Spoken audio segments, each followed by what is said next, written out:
Hi friends, welcome to cartoons. இன்னைக்கு நம்ம nostalgia cartoon செக்மெண்ட்ல என்ன கார்ட்டூன் பார்க்க போறோம் அப்படின்னு பாத்தீங்கன்னா, சும்மா வந்துட்டு 100 எபிசோட் 500 எபிசோட் எடுத்து கார்ட்டூன்ஸ் ஓட்டுறவங்க நிறைய பேர் இருக்காங்க. ஆனா வெறும் 25 எபிசோட் மட்டும் வச்சு 90s கிட்ஸை வளைச்சு போட்ட ஸ்வாட் கேட்ஸ் தி ராடிக்கல் ஸ்குவாட்ரன் அந்த சீரிஸ் பத்தி நம்ம பார்க்க போறோம். 90s கிட்ஸோட ஃபேவரட் சொல்றத விட ஆல் டைம் ஃபேவரட் அப்படின்னு சொல்லிக்கலாம். ஏன்னா ஃபேவரட்ல நிறைய கார்ட்டூன்ஸ் இருக்குது. பட் ஆல் டைம் ஃபேவரட் அப்படின்னா அது வந்து இந்த ஒரே ஒரு கார்ட்டூன் தான் வரும், அதுதான் ஸ்வாட் கேட்ஸ். கிறிஸ்டியன் அண்ட் ட்ரெம்ப்ளே அவங்க தான் வந்துட்டு ஸ்வாட் கேட்ஸ் வந்துட்டு ஃபர்ஸ்ட் வந்துட்டு கதையில கிரியேட் பண்ணவங்க. சொல்லப்போனா ட்ரெம்ப்ளே பிரதர்ஸ் அப்படின்னு கூட சொல்லுவாங்க.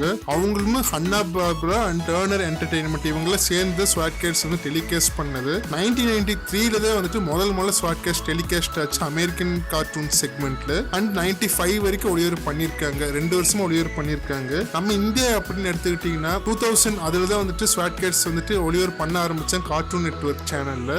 ஸோ அப்பேற்பட்ட ஸ்வாட் கேட்ஸ் நம்ம இந்த வீடியோல வந்துட்டு பார்க்க போறோம். ஸோ ஃபர்ஸ்ட் ஆஃப் ஆல் ஸ்வாட் கேட்ஸ் அப்படின்னாலே இந்த தீம் மியூசிக் ஒரு ஹேட்ஸ் ஆஃப் கொடுத்தே ஆகணும். ஏன்னா அந்த காலத்திலே வந்துட்டு எலக்ட்ரிக் கிட்டார் யூஸ் பண்ணி கிரியேட் பண்ணியிருப்பாங்க பாத்தீங்களா. அது வந்து கேட்கும் போதே வந்துட்டு மெய் சிலிர்க்க வைக்குது அப்படின்னு சொல்லிக்கல. ஏன் இப்போ கூட வந்துட்டு சில பேர்ல ரிங் டோனா வச்சு கேட்டுட்டே இருக்கலாம் கூட இருக்கு. ஸோ அந்த ஸ்வாட் கேட்ஸ் எபிசோட்ஸ் பாத்தீங்கன்னா முக்கியமான 2 கேரக்டர்ஸ் இருக்குது. அதுதான் வந்துட்டு T-Bone and racer. So T-Bone and racer அப்படிங்கிற இந்த 2 கேரக்டர்ஸை தாண்டி ஒரு முக்கியமான ஒரு மாசான ஒரு கேரக்டர் இருக்குது அப்படின்னு சொல்லிக்கலாம். அந்த கேரக்டர் என்ன அப்படின்னு பாத்தீங்கன்னா டர்போ ஜெட், அதாவது டர்போ கேட் அப்படின்னு பேர் சொல்லப்படுற அந்த ஜெட் தான் வந்துட்டு 3வது கேரக்டர் இந்த ஷோல வந்துட்டு ஒரு முக்கியமான ஒரு ரோல் வந்து பிளே பண்ணியிருந்திருக்கு. இந்த டர்போ ஜெட்டை வந்து எப்பதான் எடுப்பானு, எப்படா ஃபைட் வரும், எப்பதான் இந்த ஜெட்டை எடுப்பாங்க காத்துட்டு இருந்த தருணங்களும் உண்டு. அதுதான் இந்த டர்போ ஜெட்டோட இம்பார்ட்டன்ஸ் அப்படின்னு சொல்லிக்கலாம். இப்போ வந்து மெயின் கேரக்டர்ஸ் திரும்ப வர்றோம். T-Bone and racer. T-Bone அப்படிங்கிற அந்த ஊர்லயே வச்சு, அதாவது அந்த ஊருங்கிற என்னன்னா மெகா கேட், இந்த மெகா கேட் சிட்டிலேயே வச்சு ஒரு பெஸ்ட் பைலட் அப்படின்னு சொல்லிக்கலாம் T-Bone. அண்ட் ரேசர் யாரு அப்படின்னு பாத்தீங்கன்னா வெப்பன்ஸ் ஆபரேட்டர். அதுதான் வந்துட்டு ரேசரோட வேலையாவே இருக்கு. ஸோ இந்த டர்போ ஜெட்டை வந்துட்டு எப்பவுமே T-Bone வந்து ஓட்டுவாரு. பின்னாடி ரேசர் உட்காந்துட்டு வெப்பன்ஸ் ஹேண்டில் பண்ணிட்டு இருப்பாரு, எனிமீஸ் எல்லாம் அட்டாக் பண்றது. சொல்ல போனா பைக்கும் கூட வச்சிருப்பாங்க. பைக் வந்துட்டு ரேசர் வந்து அந்த பைக்ல இறங்கி போய் கிரவுண்ட் லெவல்ல கூட ஃபைட் பண்ணிட்டு இருப்பாரு சில சமயம். ஏன்னா வந்து அவருக்கு நிறைய மார்ஷியல் ஆர்ட்ஸ்மா அவருக்கு தெரியும் ரேசருக்கு. ஸோ அந்த மார்ஷியல் ஆர்ட்ஸ் எல்லாம் யூஸ் பண்ணி கிரவுண்ட் லெவலுக்கு வில்லன்களை தூக்கி பந்தாடிட்டு இருப்பாரு. ஸோ இந்த இன்சிடென்ட்ஸ் எல்லாமே பாத்தீங்கன்னா மெகா கேட் சிட்டி அந்த ஊர்ல வந்து நடந்துட்டு இருக்கு. அந்த ஊர் பாத்தீங்கன்னா ஒரு கற்பனையான ஊர்னே சொல்லிக்கலாம். ஏன்னா எல்லாமே பூனைகளா தான் இருப்பாங்க. கேட் சிட்டி அப்படின்னு கூட சொல்லிக்கலாம். எல்லாமே கேட்ஸா தான் இருப்பாங்க. அவங்க தான் மக்கள் மாதிரி அங்க வாழ்ந்துட்டு இருப்பாங்க. அங்க வந்து ரூல் பண்ற யாரு நாயர் மேங்ஸ், அவரு தான் ரூல் பண்ணிட்டு இருப்பாரு. அவருக்கு வந்து பொழுதுபோக்கே என்னன்னு பாத்தீங்கன்னா எப்ப பாரு கோல்ஃப் ஆடிட்டே இருப்பாரு. அவருக்கு ஒரு அசிஸ்டன்ட் இருப்பாங்க. அவங்க தான் ஒரு லேடி இருப்பாங்க. அவங்க பேர் வந்து கேலி பிரிக்ஸ். அவங்க டெபுட்டி மேயர் கூட சொல்லிக்கலாம். அவங்க தான் வந்து எல்லா வேலையும் இழுத்து போட்டு செய்வாங்க. சொல்ல போனா ஸ்வாட் கேட்ஸ்க்கு வந்துட்டு ஒரு சிக்னல் மாதிரி கிடைக்கும். வில்லன்கள் யாராவது இந்த ஊருக்குள்ள வந்துட்டாங்க அப்படின்னா ஸ்வாட் கேட்ஸ்க்கு ஒரு சிக்னல் வரும். அந்த சிக்னலே வந்துட்டு கேலி பிரிக்ஸ் அவங்க தான் வந்துட்டு சிக்னல் கொடுப்பாங்க. கொடுத்து இந்த மாதிரி வில்ல வந்துட்டு இருக்கா அப்படின்னு சொல்லுவாங்க. ஸோ அதை கேட்டு ஸ்வாட் கேட்ஸ் அந்த ஸ்பாட் போய் வில்லங்களை அடிச்சு துவம்சம் பண்ணிட்டு திருப்பி அவங்க இடத்துக்கு வந்துருவாங்க. ஸோ இந்த ஸ்வாட் கேட்ஸ் பத்தி சொல்லணும்னா இதுக்கு ஒரு பேக் ஸ்டோரி இருக்குன்னு சொல்லிக்கலாம். அந்த பேக் ஸ்டோரி என்னன்னு பாத்தீங்கன்னா T-Bone ரேசர் வந்துட்டு என்ஃபோர்சஸ் அப்படிங்கிற ஒரு போலீஸ் ஆர்மியில தான் வந்துட்டு அவங்க வேலை செஞ்சுட்டு இருப்பாங்க.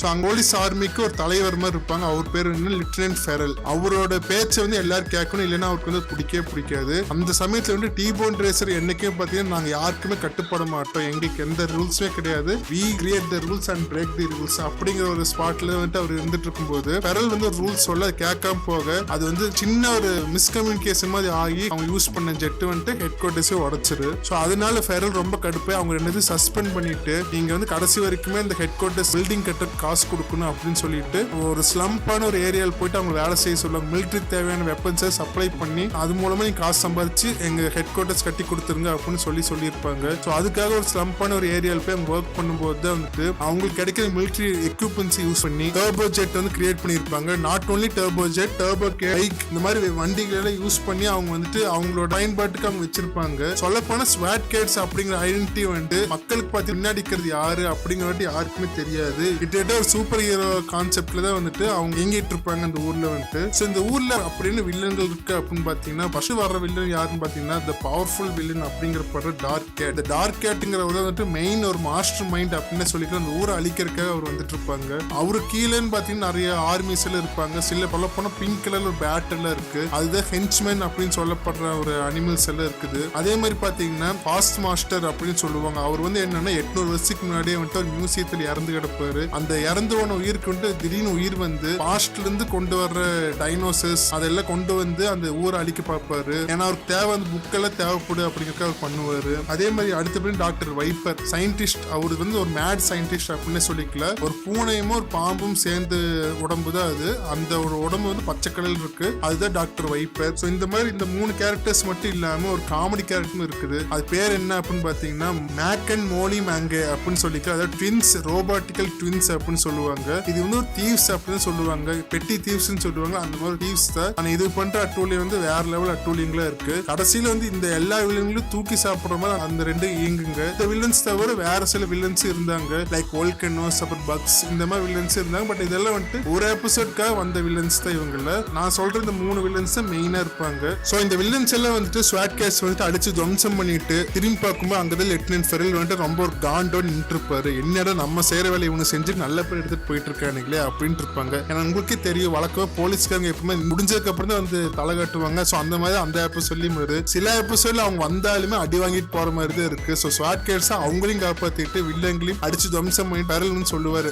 யாரா நீங்க எல்லாம் அப்படிங்கிற மாதிரி வந்து கேட்டு முறைச்சிட்டே போயிட்டு இருப்பாரு. இந்த மாதிரிலே இருக்கும்போது கூட வந்துட்டு அவங்க ஃபெலினா அப்படிங்கிற அவங்களும் வந்துட்டு சில சமயம் ஸ்வாட் கேட்ஸ் சப்போர்ட்டிவா இல்ல ஹெல்ப் பண்ணிருக்காங்க நிறைய எபிசோட்ஸ்ல இல்ல. ஸோ இதெல்லாம் கலந்து கலவுத ஸ்வாட் கேட்ஸ் த ராடிக்கல் ஸ்குவாட்ரன் இந்த சீசன்ஸ். ஆனா இந்த ஒரு காலகட்டத்துக்கு அப்புறம் ஸ்வாட் கேட்ஸ் வந்துட்டு நின்றுச்சு. அதுக்கு ஒரு பெரிய ரீசன் என்னன்னு பாத்தீங்கன்னா டர்னர் என்டர்டெயின்மெண்டோட owner Ted Turner. So Turner Entertainment வந்து என்ன யோசிச்சாங்க அப்படின்னு பாத்தீங்கன்னா ஸ்வாட் கேட்ஸ்ல சில வயலன்ஸ் இருக்குது, பசங்களை பார்த்தாலும் கெட்டுருவாங்க, மனசு வந்து பாதிச்சுறது பார்த்தோம்னா. ஏன்னா நம்ம கிட்ட இருந்து நிறைய கார்ட்டூன்ஸ் இருக்குது, அந்த கார்ட்டூன்ஸ்ல எதுவுமே வயலன்ஸ் இல்லை, இது மட்டும் ஏன் வயலன்ஸ் இருக்கணும் அப்படின்னு சொல்லிட்டு ஸ்வாட் கேட்ஸ் தூக்கில பேன் பண்ணி தூக்குனாங்க. ஸ்பான்சர் கிடைக்கிறது நின்றுச்சு அது மூலமா. பட் அவங்க கிட்ட வந்து ஸ்டோரியாலே இருக்குது, பட் ஸ்பான்சர் பண்றதுக்கு அமௌண்ட் இல்லை அவங்க. ஸோ அதுக்காக தான் வந்துட்டு திருப்பி கொண்டு வரணும் அப்படிங்கறதுக்காக வந்துட்டு நிறைய பேர்கிட்ட பேசினாங்க. முக்கியமா வார்னர் பிரதர்ஸ் அவங்க கிட்ட பேசி ஓரளவு கொண்டு வரலாங்கும் போது சில காரணங்களால தள்ளி போயிட்டே இருந்துச்சு இந்த ப்ராஜெக்ட். ஒரு கட்டத்துக்கு அப்புறம் ரொம்ப காண்டான ட்ரெம்பிளே பிரதர்ஸ் சரி நாங்களே இதை ஆன்லைன் ஸ்ட்ரீமிங் பண்ணிக்கிறோம் அப்படின்னு சொல்லிட்டு அவங்க வந்து கிரௌட் ஃபண்டிங் மாதிரி பண்ண ஆரம்பிச்சாங்க. இந்த கிரௌட் ஃபண்டிங் பண்றதுக்கே வந்துட்டு ஒரு எபிசோட் கிரியேட் பண்றதுக்கு 15 கோடிக்கு மேல தேவைப்பட்ட நிலையில அவங்க எப்படியாவது ஒரு 5 எபிசோட் கிரியேட் பண்ணல, இல்லைன்னா ஒரு மூவி மாதிரி கிரியேட் பண்ணிடலாம் அப்படின்னு நினைச்சிட்டு எஃபோர்ட் போட்டுக்கிட்டே இருக்கிறாங்க. அந்த கிரௌட் ஃபண்டிங் கிக் ஸ்டார்டர் என்னென்ன இருக்கு அப்படின்னு பாத்தீங்கன்னா $5 இருந்தே இருக்குது. சப்போஸ் இப்போ $5 நீங்க கொடுக்க முயற்சி பண்ணீங்கன்னா ஸ்வாட் கேட் கிரியேட்டர்ஸ் அண்ட் ட்ரெம்பிளே பிரதர்ஸ் கூட நீங்க பெரிஸ்கோப்ல லைவ்லயே 1-on-1 செஷன் வந்துட்டு நீங்க பேசலாம். சப்போஸ் $500 வரைக்கும் நீங்க கட்டினீங்க அப்படின்னா உங்களுக்கு வந்து வாய்ஸ் ஆர்டிஸ்ட்ல இருப்பாங்கல்ல அவங்க எல்லாம் வந்து சைன் பண்ண டிஷர்ட்ஸ் வந்துட்டு கொடுக்குறாங்க. இது இல்லாம ஸ்வாட் கேட்ஸோட போஸ்டர்ஸ், ஆல்பம்ஸ் அது எல்லாமே வந்துட்டு கொடுக்கறதுக்காக முயற்சி பண்ணிட்டு இருக்காங்க. மெயின் நேம் அவங்களுக்கு என்ன அப்படின்னு பாத்தீங்கன்னா எப்படியாவது கிரௌட் ஃபண்டிங் மூலமா அமௌண்ட் சேர்த்து ஒரு அனிமேஷன் ப்ராஜெக்ட் கிரியேட் பண்ணி அதை வந்துட்டு ரிலீஸ் பண்ணிடணும் அப்படிங்கிற ஒரு முயற்சி தான் எடுத்துட்டு இருக்காங்க. ஸோ அவங்க வந்து என்ன கடைசியா அவங்க பேட்டி விட்ட 2020 என்ன பேட்டி விட்டுருக்காங்க அப்படின்னு பாத்தீங்கன்னா கண்டிப்பா வந்துட்டு ஸ்வாட் கேட்ஸ் வந்துட்டு வரும், அது என்னன்னா சரி ஸ்வாட் கேட்ஸ் நான் மக்கள் கிட்ட கொண்டு போய் செலுத்துவோம் அப்படின்னு சொல்லியிருக்காங்க. ஸோ அதுக்காக நம்ம வந்து காத்திருப்போம். ஏன்னா வந்துட்டு ஸ்வாட் கேட்ஸ் வெறியர்களான நமக்கே தெரியும் ஸ்வாட் கேட்ஸ் திருப்பி கார்ட்டூன்ல பாக்குறதுக்கு எவ்வளவு ஒரு ஆர்வம் இருக்கு அப்படின்னு நமக்கு தெரியும். ஸோ அவ்வளவுதான் ஃப்ரெண்ட்ஸ், இன்னைக்கு வந்து ஸ்வாட் கேட்ஸ் பத்தி நம்ம பார்த்துட்டோம் இந்த வீடியோல. மேலும் வந்துட்டு நம்ம ஒரு சில வீடியோஸ் வந்து நாஸ்டாலஜி செக்மெண்ட்ஸ்லயும் அண்ட் கதை சொல்லுங்க செக்மெண்ட்லயும் ஒரு சில கார்ட்டூன்ஸ் எல்லாம் பார்த்துட்டு இருக்கிறோம். முக்கியமா வாட் இஃப் அண்ட் இன்வின்சிபிள் இந்த மாதிரி எபிசோட்ஸ் எல்லாம் போட்டுக்கிறோம். அதுல கண்டிப்பா பாருங்க. கார்ட்டூன்ஸ் சேனலை வந்துட்டு சப்ஸ்கிரைப் பண்ணுங்க, லைக் பண்ணுங்க, உங்க ஃப்ரெண்ட்ஸ் எல்லாம் ஷேர் பண்ணுங்க. அதே சமயம் மற்ற வீடியோஸையும் பார்த்து என்ஜாய் பண்ணுங்க. ஸோ நெக்ஸ்ட் வீடியோவில் பார்ப்போம். அது வரைக்கும் பாய்.